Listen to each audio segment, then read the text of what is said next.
All right, we are live.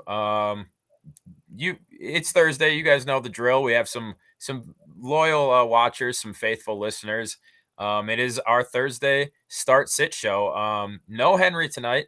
I guess it's become like a rare treat for you guys to get the entire start sit crew this season. But anyway, eventful day for me. Sub pump just blew here at my cabin, so not able to use any of the plumbing or anything like that. Coach, how are things? How are things going for you today? Obviously, a big Thursday night football game on tap. I know we were just about to have a conversation right before we went live, and I said let's save it for the stream. Obviously, disappointing that the Packers aren't rolling into this game fully healthy, but should still be a pretty decent matchup, I think. Yeah, it's tough when you have Devonta Adams out and 33% target rate right there.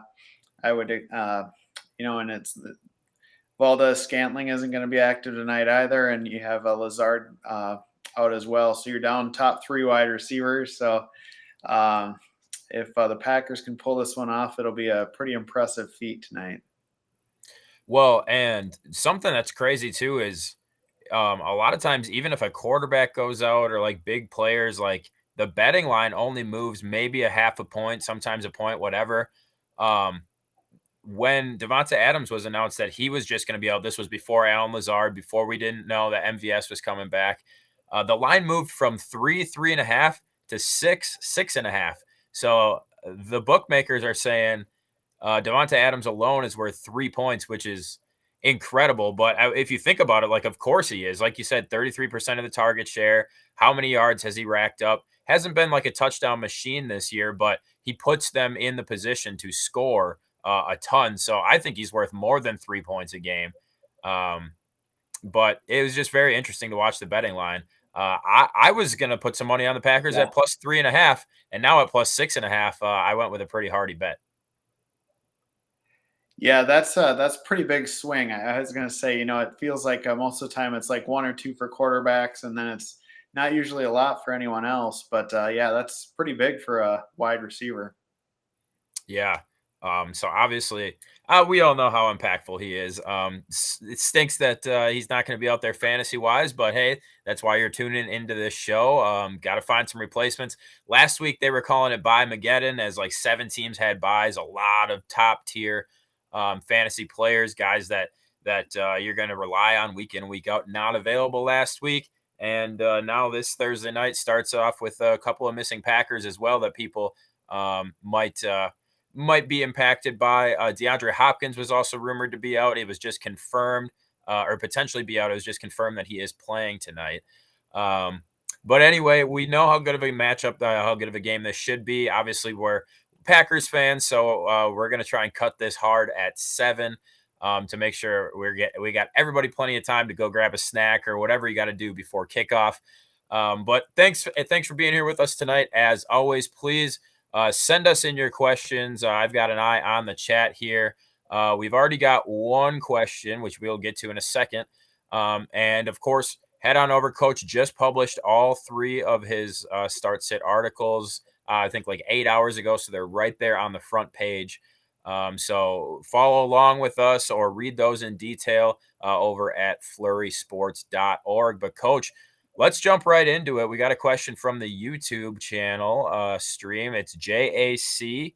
He says, should I trade Justin Herbert and Cordell Patterson for Zeke and Tannehill? I start Hurts, and it's a redraft league. Um, I guess you'd be considering this trade because you think Zeke's going to have a good run down the stretch, or I don't know, because I'm certainly not giving up Justin Herbert for Ryan Tannehill. And Cordell Patterson has been an absolute touchdown machine on a team with started really bad and is starting to play better football, starting to trend upwards in the Atlanta Falcons. So, Coach, is there anything attractive about this trade to you? I don't see how I'm ever even considering this.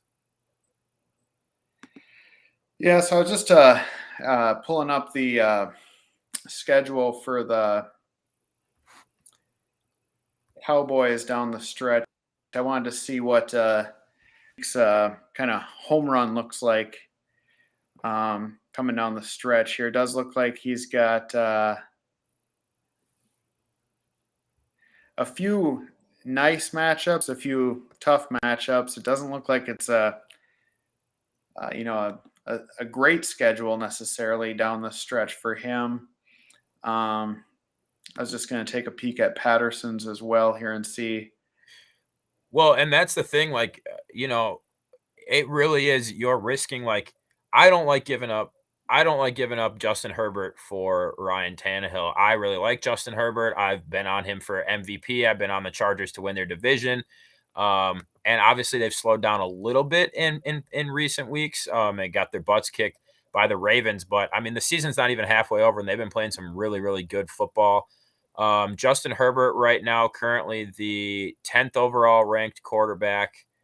I'm scrolling to try and find Ryan Tannehill is all the way down at 18. Right now they've got a point differential of, I feel like Mike Francesa right now. Only a point differential of 18 points, but Justin Herbert has played one less game. And his average is 6 points higher. So I don't like even the thought of giving up Justin Herbert. I mean, you've seen what he's been able to do with Mike Williams. He's of course got Keenan Allen.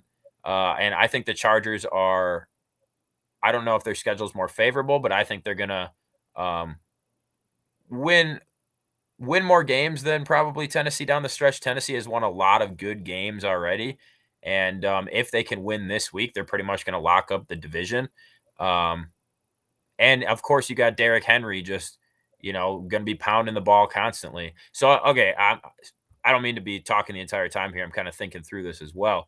Coach, now after hearing that, what I was going to say is the other two, the running backs, they are 8 and 9. They're ranked 8 and 9 fantasy wise this season. So it really is kind of, you're gambling on what you think is going to happen down the stretch. Like you're taking different matchups. Maybe you think the quarterbacks are on par too. So it's just got to be that you would think Zeke is going to outperform Patterson the rest of the season, right? Yeah, that's what I'm looking at as well. I would say it's Herbert over Tannehill all day. Agree with that. Even starting Hurts there, it's nice to have that depth. As far as Patterson for Zeke, is Zeke that much of an upgrade over Patterson to this point? It's not as great as you would think, and it looks like Patterson's actually getting kind of establishing himself even more in Atlanta. I don't think I'd pull the trigger on that one. It's close. I think the thing would be is if you really are a believer in Zeke down the stretch here, that would be the only way. I agree. The only way you'd pull the trigger on this. And I don't know if I'm in that camp that is that big of a believer in Zeke. So Yeah. I think I would stick with Herbert and Patterson. Yeah, 100%. And just a side note too, like I know you said you're starting Hurts, and there's nothing wrong with that because Jalen Hurts, I believe, is the second overall ranked fantasy quarterback. But if you look at average points per game, Justin Herbert is less than 2 points per game behind Jalen Hurts. He's only about 35 overall points behind him. But again, he has played one less game. And I think Justin Herbert is going to be playing better football and more meaningful football later in the season when you're making your playoff pushes or even in the playoffs than Jalen Hurts. Like, I don't love depending on Jalen Hurts for a Philadelphia team in weeks, 13 through 16 or whatever, who aren't playing for anything. Who knows what their situation is going to look like. Whereas Herbert and the Chargers are going to be right in it. So Justin Herbert, definitely somebody you want to keep on your bench. Because again, I think with Tannehill, the later into the season it goes, the further that they have their division locked up, the more they're going to lean on Derrick Henry as well. So I like Justin Herbert, and you should even be considering starting Herbert on a week-to-week basis, depending on the matchup, instead of just blindly starting Hurts, at least in my opinion. But thank you for the question. Let us know if you end up making the trade or not and how it works out for you. Which one at flex? AJ Green, Alex Collins, David Johnson, or Tim Patrick? Hasn't AJ Green had a little bit, like, has he had a decent little run, or am I making that up? Coach, what do you got on this question? Four names that are a little bit obviously further down the board, but could pop off at any point. What do you got? What do you got for Bullpucks here? Yeah, so I think of those,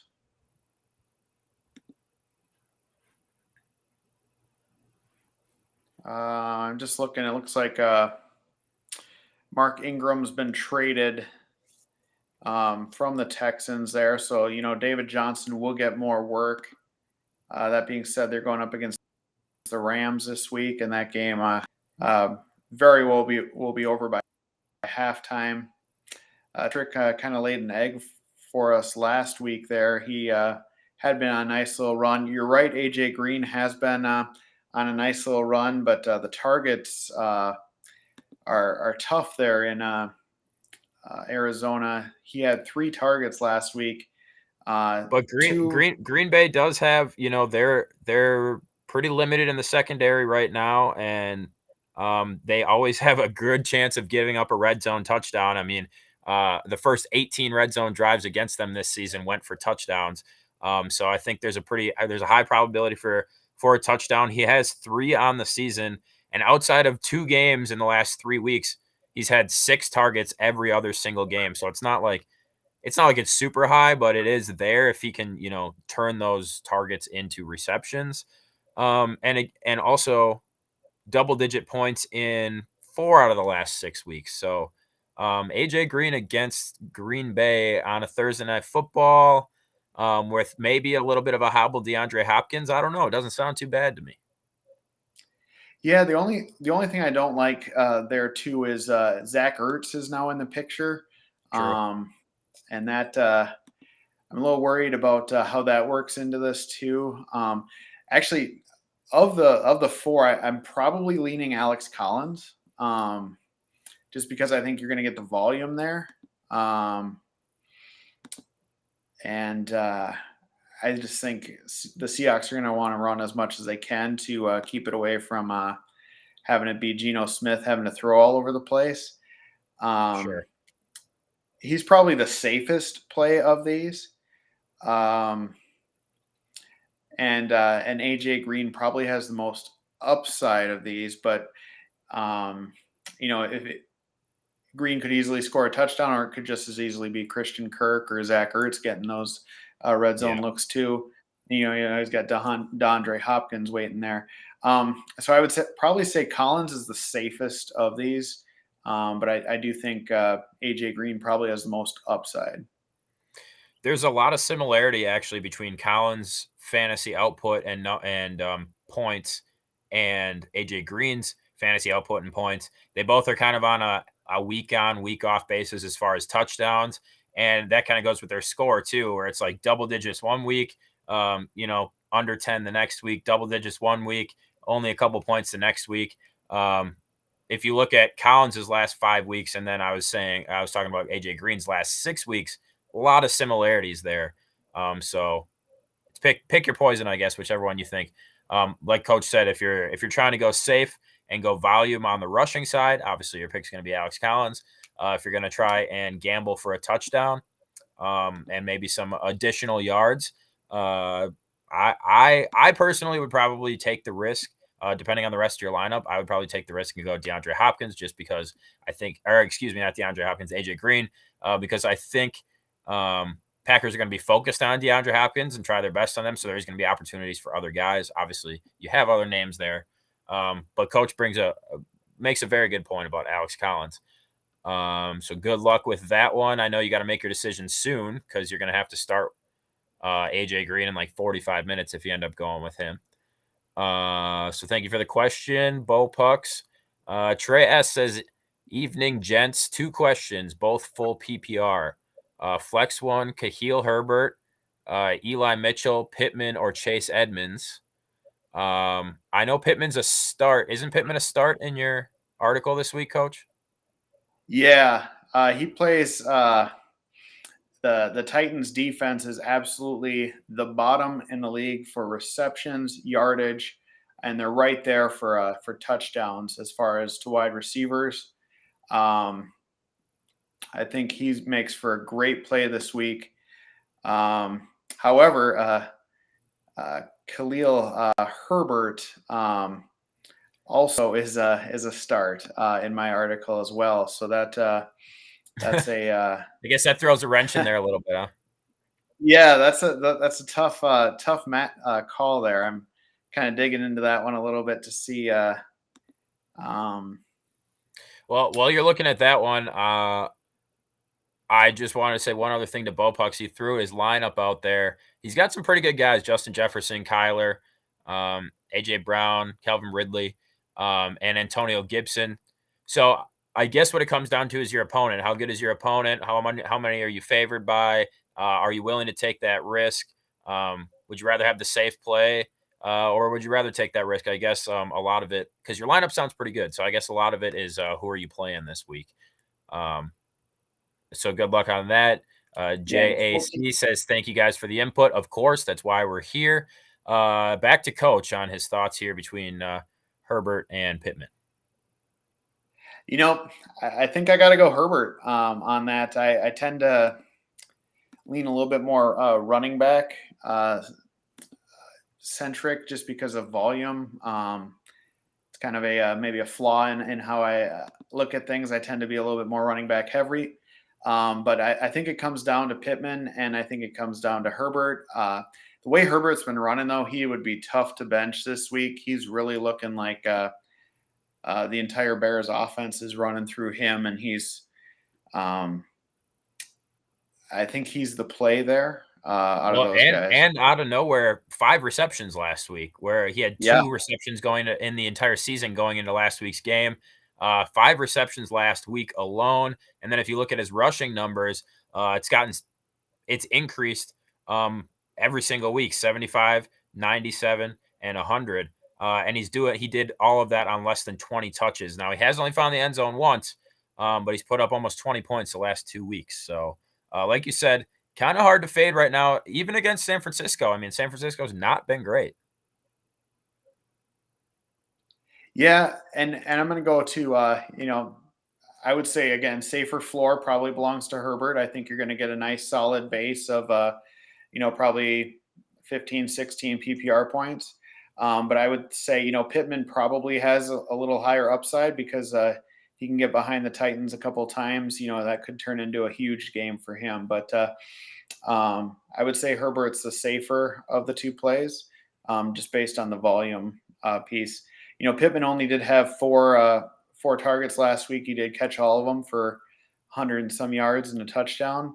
But Herbert's just been running like a man who wants to take over the starting job in Chicago.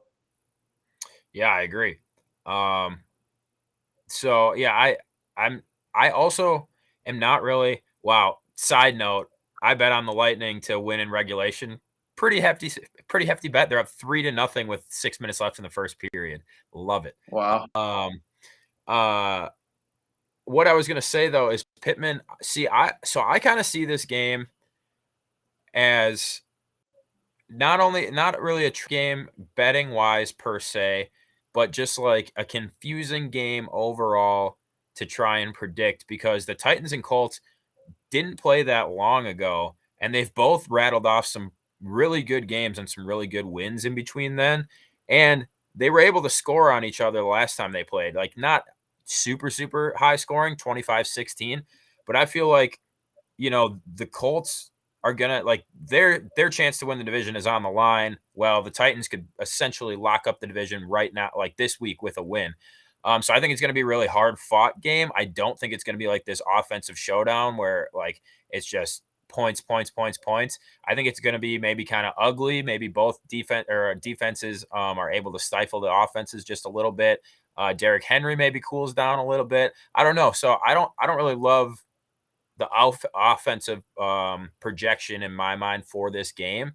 So because of that, and everything that you said about Herbert, I would take him over Pittman as well. I think that's just going to be an ugly, hard-fought football game between Tennessee and the Colts. Tennessee getting 2.5 in that game, kind of a rat line, it seems like. I mean, the Colts are, they've been surging the last few weeks, but do they deserve to be favored by 2.5 over this Titans team who has put together a really impressive resume? I don't know. I don't know what Vegas knows. It just makes me nervous as a game. I think it's going to be a low-scoring, ugly football game. Julio or Cobb, half-point PPR. Worried because Julio hasn't played in 2 days. Thanks in advance. I love this question. I mean, the situation, it screams Cobb, right? Because I literally I just explained what I think I just explained what I think is going to happen. My thoughts in that Tennessee and Indiana game, or Indianapolis game rather. Julio has put up double-digit points one time all season. One time.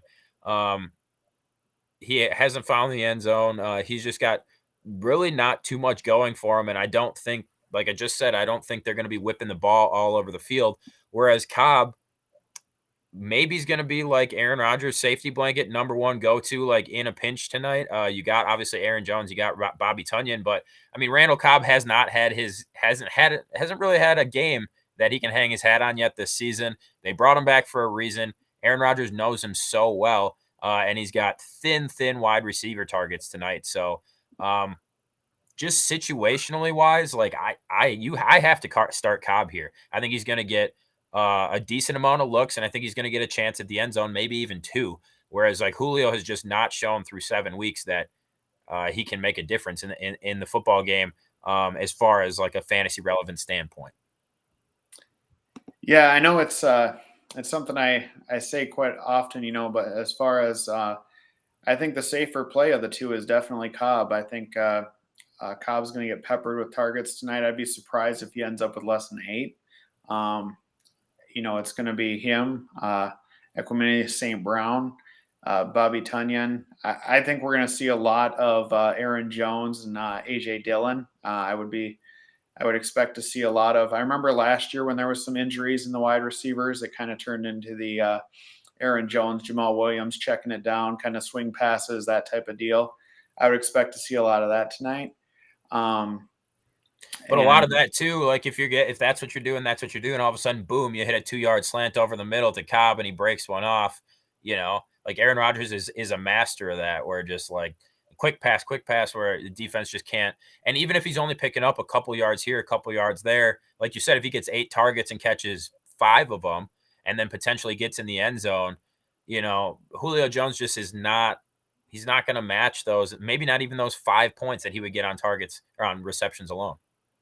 Yeah, Julio is, to me, this week, if you have to start him, he's kind of the roll of the dice guy. You're hoping for a big game. But I don't know how you can start him with any degree of confidence right now.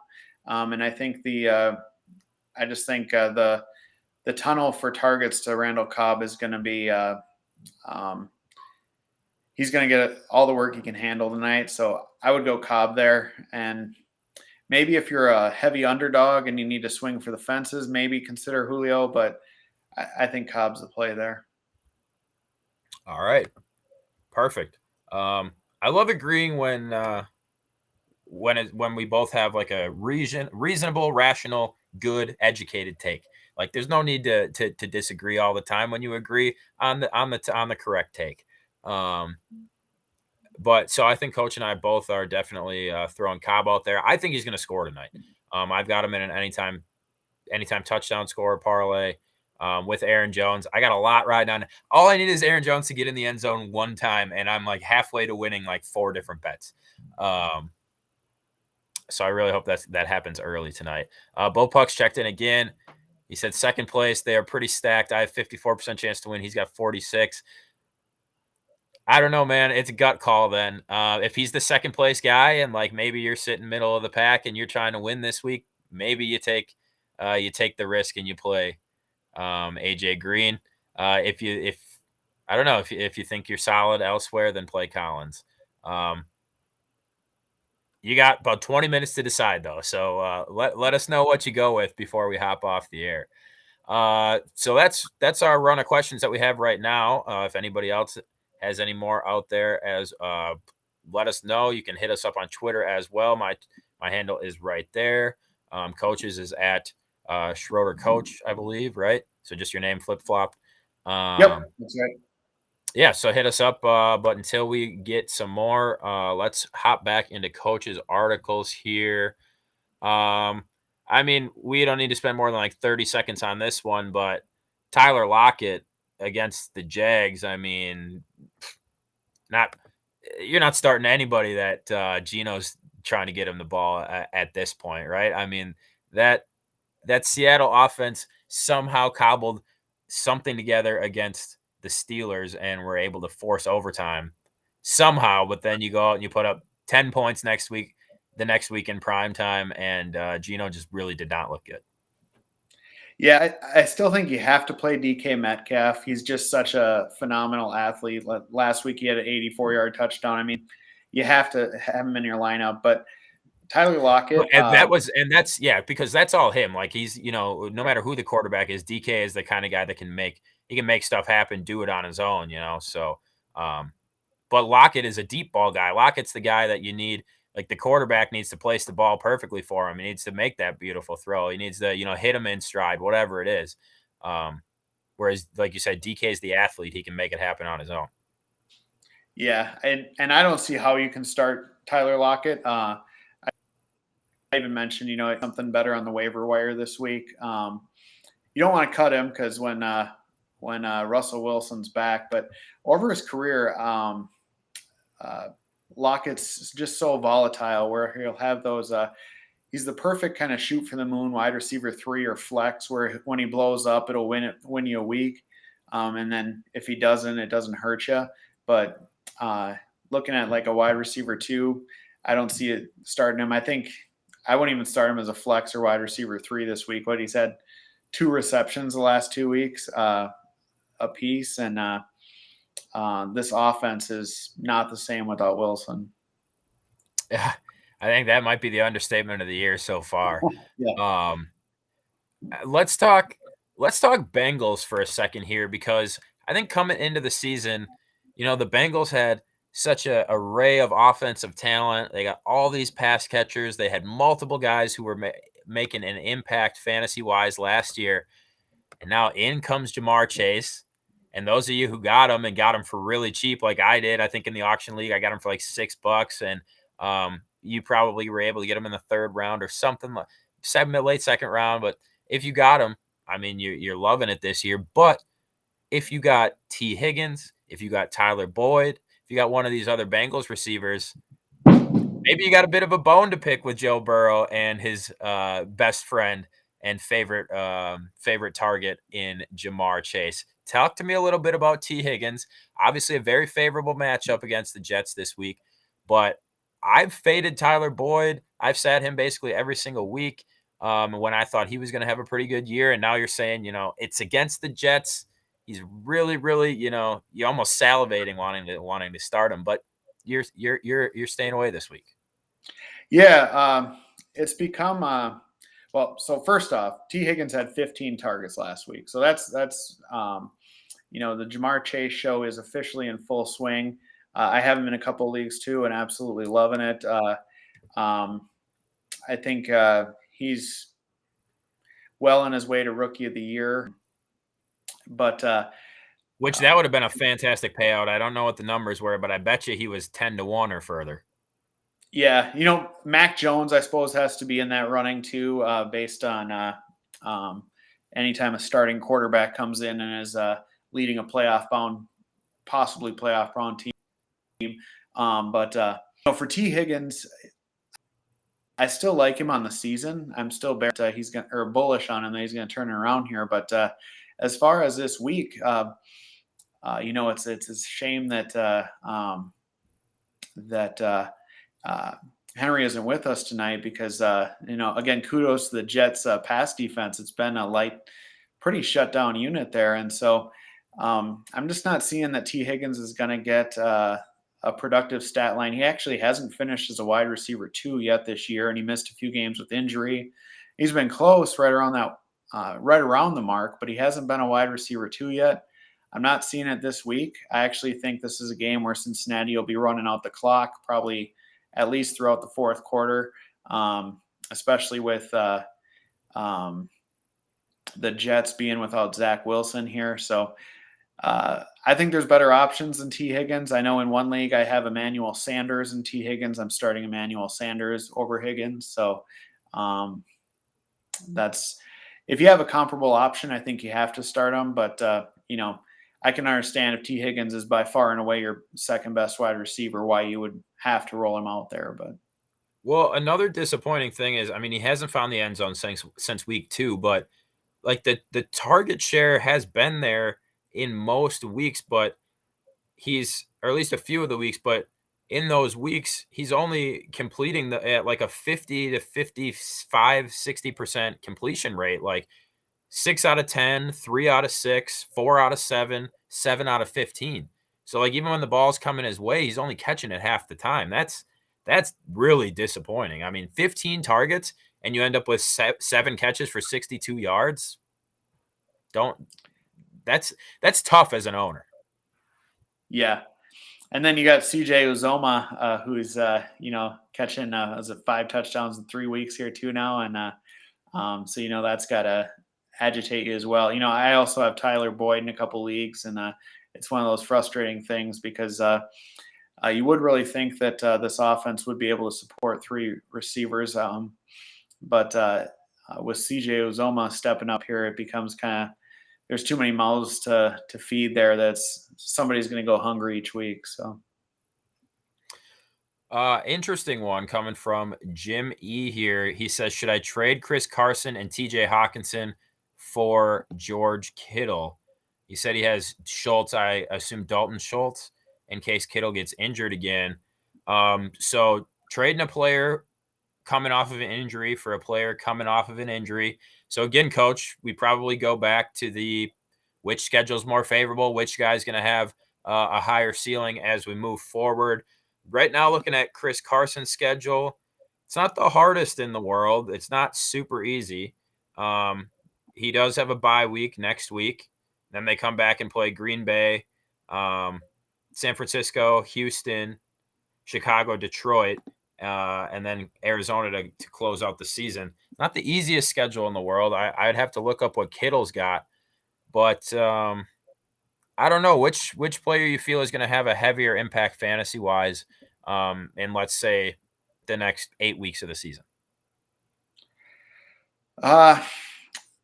So as far as this trade is concerned, I would not do it. I'm not a Kittle fan. I prefer TJ Hawkinson of the 2. And then to have to throw in Chris Carson as a kicker, I would keep Carson and Hawkinson. I'm a little leery of Kittle's. I just prefer Hawkinson in general. And Kittle's been one of those guys that I guess every time I've thrown him out there in daily fantasy or I've never owned him in a season-long league, but he's always let me down. So it's I prefer Hawkinson and Carson in that side. All right. Well, there you have it. I don't really have a super strong opinion here. I think both these guys come with risk and could easily get re-injured again. Kittle is obviously a name, and he's obviously been very dependent in past years, but he hasn't been himself really this year. And I made a mistake last week or last show that I was on talking about the impact of Trey Lance in the game versus if it was Jimmy G. I forgot Trey Lance had rib injuries or whatever, so it was Jimmy G. But it didn't really end up making a difference because the 49ers kind of stunk it up last week. Anyhow, so you have kind of an offense who doesn't really know what they are right now. They're kind of struggling within their own division. So how reliable is Kittle going to be? I don't know. Chris Carson, though, you can say the same exact thing. The Seahawks are now without their starting quarterback. They're kind of struggling, floundering within their division. They've been getting production out of other running backs, and Chris Carson has not been great this season either. So, again, that's that's a flip a coin and hope that you made the right decision for me. So thank you for the insight there, Coach. What a nice compliment we got from Lucius. Is it Lucius Vornius? He said wonderful insight there on that last question. We appreciate that you're subscribed. But he said anyone watching the content is on point. So thank you. We have a very smart viewer out there and knows that we know what we're talking about. So we appreciate that, Lucius. He said one follow up. Would you start Rodgers or Tannehill this week? I don't know how many more times I could say it. I think that Colts and Titans game is going to be a low. Like there might be 21 points scored in the entire game. Like I think it's going to be a really, really low scoring game. And if there is scoring, I think it's going to come from Jonathan Taylor. I think it's going to come from Derrick Henry.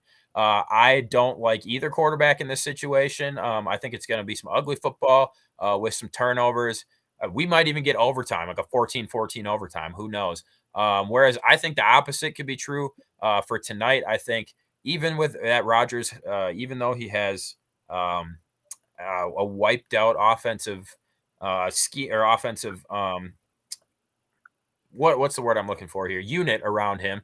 I think they're going to be able to score points, and I think, like Coach alluded to, a lot of those little swing passes and stuff to Rodgers or wow, I'm really having some brain farts here. Rodgers is going to have a lot of swing passes to Jones and those other players, so he might not do a lot or force the ball down the field a ton, but obviously those count as passes and those yards rack up for him.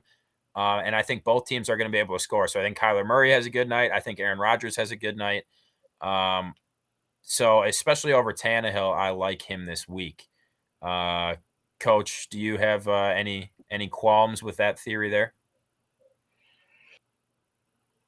Yeah, interesting. I just pulled up Rodgers and Tannehill's game logs just to kind of see what they were where they were stacked up against each other. And interestingly enough, Rodgers has outscored Tannehill every week, but week one when the Packers plane didn't arrive in Florida for their game against the Saints. That game they just played terribly. And then actually Tannehill's best week of the season was week 3 when they played the Colts the first time. And it was actually his lowest passing yardage game. He only threw for 197 yards, but he did run for 56, and he did have 3 touchdowns that week, which was kind of ironic there. I would also lean Rodgers here just because tough to trust this week or this season to start. He's really not had a very high floor on a week-by-week basis. As it many weeks it turns into a Derrick Henry show and does a turnaround and hand it off. So I would also lean Rodgers, even without Adams tonight. Well, here's the thing. Aaron Rodgers is the bet. Like, this is the night that they need him to be good. Like, this is like, you might assume like, he's only going to, have one touchdown pass because all his receivers are gone or whatever. Like, no, I've watched Aaron Rodgers for 13, 15 years at this point, whatever it's been. These are the nights he excels. These are the nights where he has 3 or 4 touchdown passes. Like, he just makes it happen. He makes it work. He's the best player on the field. He's the best quarterback in the NFL. I'm not going to sit him for Ryan Tannehill, who again is the 18th overall fantasy quarterback this season. He's averaging nearly 4 points less per game than Aaron Rodgers. And again, Rodgers is in a spot where he has to do it. He has to come out and be phenomenal this week.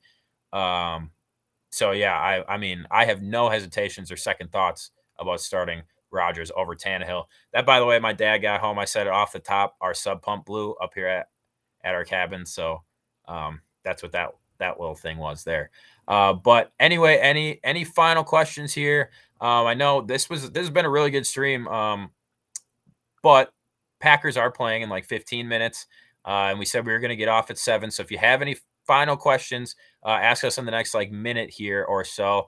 Coach, obviously, you got a few names in your articles that we weren't able to touch on. Make sure you go check out Coach's articles over at flurrysports.org. They're all right there on the homepage. Any names that you really want to get off your chest or things that people should keep in mind this week?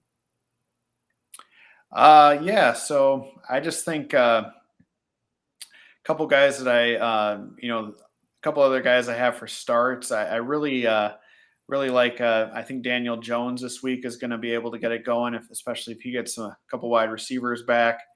And then I do think Kenneth Gainwell makes for a decent start as well this week if you picked him up. But time to throw him out there. And then if you have Mike Davis on your roster, unless you're in a very deep league, it might be time to move on. His role has become pretty minimal, and what a downside that has been. If you would have told me at the beginning of the year that by week 8, Cordell Patterson was going to be the Falcons, I would have thought you're crazy. So, Well, especially, I mean, Davis stepped in, played really well last season in Carolina. yeah, and going into the season, he was kind of being looked at as a safe RB2 that was going to get you 15 carries a week, and he kind of started off this year, but Cordell Patterson has basically taken that job and then, run away with it. I mean, what did Davis had four carries last week for 10 yards. Yeah, that's not what you want fantasy wise, that's for sure. All right. Well, look at that. 7:01. We're actually getting off on time for once. I said, I was like, Coach, let's try and keep this 40, 45 minutes. Usually when that happens, it's like an hour and 10. So anyway, thank you guys for all the questions. I wish we could stick around a little bit longer. I think this has been like one of the most like informative streams that I've done in a while. Really good questions. Again, we can't thank you guys enough. Like, the interaction makes this entire show. We really appreciate that. Good luck this week. Good luck the rest of the way. I hope you subscribe to us. I hope you come back next week. We're here every single Thursday, whether it's the three of us or Henry and Coach or me and Henry, whatever. We still try and do our best for you. So we appreciate you guys checking us out. Go Pack Go, Coach. We'll talk to you next week. Thanks, Jake. Have a great week, everyone. Good luck. This has been the NFL Week 8 Start Sit Show presented by FlurrySports.org. Have a good night, everybody.